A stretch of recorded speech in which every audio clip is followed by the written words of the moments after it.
تشریف لائے. ایک مرتبہ نبی پاک علیہ الصلوۃ والسلام ایک انصاری کے باغ میں تشریف لے گئے. آپ نے ملاحظہ فرمایا کہ اس باغ کے اندر ایک اونٹ ہے. نبی پاک علیہ الصلوۃ والسلام کو دیکھ کر وہ اونٹ رونے لگا. نبی پاک علیہ الصلوۃ والسلام اس اونٹ کے قریب چلے اور اس کے اوپر اپنا دست مبارک دست رحمت پھیرا. اب کچھ دیر کے بعد جب نبی پاک علیہ الصلوۃ والسلام نے اپنا دست مبارک اونٹ کے اوپر پھیرا، اونٹ خاموش ہو گیا. جو تھوڑی دیر قبل رو رہا تھا، تھوڑی دیر کے پہلے رو رہا تھا، نبی پاک علیہ الصلوۃ والسلام کے ہاتھ لگنے کی برکت سے، آپ کی تسلی دینے کی برکت سے وہ اونٹ خاموش ہو گیا. پھر حضور علیہ الصلوۃ والسلام نے فرمایا کہ اس اونٹ کا مالک کون ہے؟ ایک انصاری نوجوان نبی پاک علیہ السلام کی بارگاہ میں حاضر ہوا اور عرض کرنے لگا کہ یا رسول اللہ صلی اللہ علیہ وسلم، میں اس اونٹ کا مالک ہوں. آپ نے فرمایا کہ اللہ نے تجھے اس کا مالک بنایا ہے تو لہذا اس کے اوپر ظلم نہ کر. فرمایا کہ اس کی بھوک اور پیاس کے معاملے میں اللہ سے ڈر، کیونکہ تمہارا اونٹ تمہاری شکایت مجھ سے کر رہا ہے.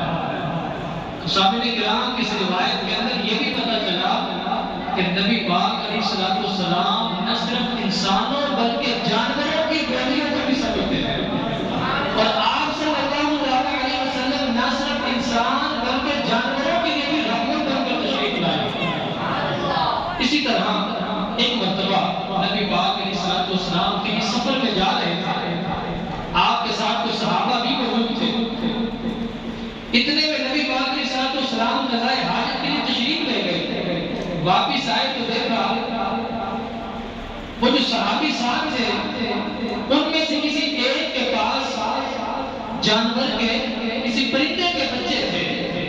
تو جب نبی پاک علیہ الصلوۃ والسلام نے دیکھا تو آپ صلی اللہ تعالیٰ علیہ وسلم نے ارشاد فرمایا کہ ان کو عذاب کرنا ہوگا.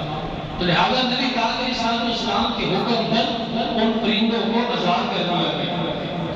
اسی طرح ایک اور روایت کے اندر ایک صحابی نبی پاک علیہ الصلوۃ والسلام کی بارگاہ کے اندر آئے اس حال میں کہ ان کے پاس ایک کمبل تھا. اس کمبل کے اندر کچھ پرندے تھے. نبی پاک علیہ الصلوۃ والسلام نے ان پرندوں کے متعلق دریافت کیا کہ یہ کیا ہے.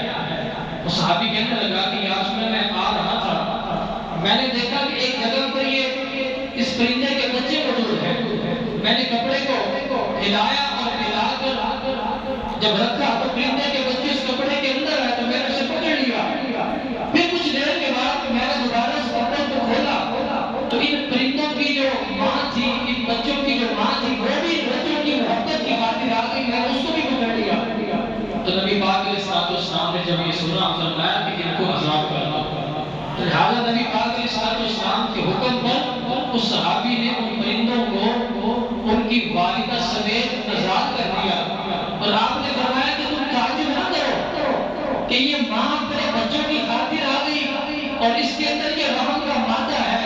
اس ماں کے اندر جو رحم کا مادہ ہے، اس کے اندر جو رحم اللہ تعالیٰ نے رکھا ہے، اس پر تعجب نہ کرو. فرمایا اللہ تبارک و تعالیٰ اپنے بندے سے ماں سے بھی زیادہ محبت فرماتا ہے. اس طرح یہ پرندے کی ماں، ان بچوں کی ماں نے خود کو قید کرنا قبول کر لیا اور اپنے بچوں سے جدا نہیں ہوئی. فرمایا اللہ تبارک و تعالیٰ بھی اپنے بندوں سے ایسی محبت فرماتا ہے.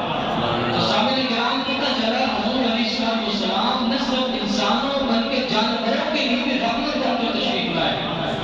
اسی طرح حضرت ابو ہریرہ رضی اللہ تعالیٰ عنہ روایت کرتے ہیں حضور علیہ الصلوۃ والسلام نے ارشاد فرمایا کہ ایک شخص کہیں جا رہا تھا، راستے میں اسے پیاس لگی اور اس شخص کی اچانک نظر ایک کنویں کے اوپر پڑی. وہ شخص پیاسا تھا، اپنی پیاس کی خاطر کنویں کے اندر اترا اور کنویں میں اتر کر اس نے پانی پیا. جب باہر آیا